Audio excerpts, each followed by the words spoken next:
Ngayon. Okay, ang ating day 2 food trip. Ang ating pagtitripan ngayon ay pandesal.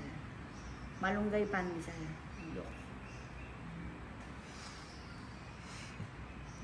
Hindi ko na makita yung malunggay.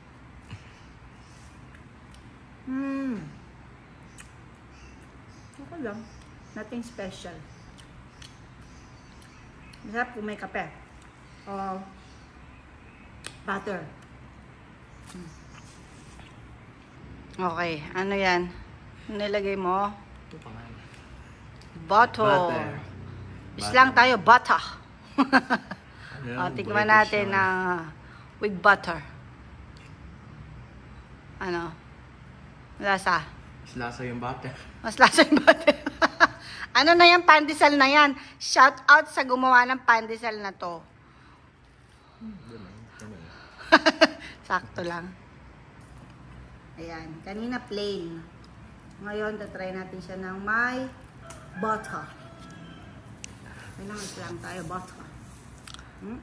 Ayan. Walang maliit na tsaka. Grabe naman eh. Ang ating butter ay galing pa sa Turkish Airlines.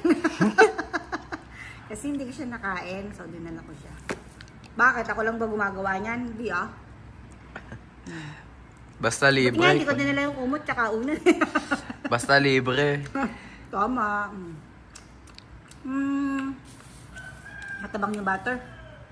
Ang dami nating komento eh, no? Mamaya, tutry naman natin sa kape. Okay. Now, tutry naman natin siya with, syempre, ang traditional kape at pandesal. Katilap na. Muna natin ang kape. Okay, hindi ko masyadong tinamisan. Ngayon, ang ginagawa dyan, dinadive yan din sa kape. Yan o. May stroke pa talaga siya.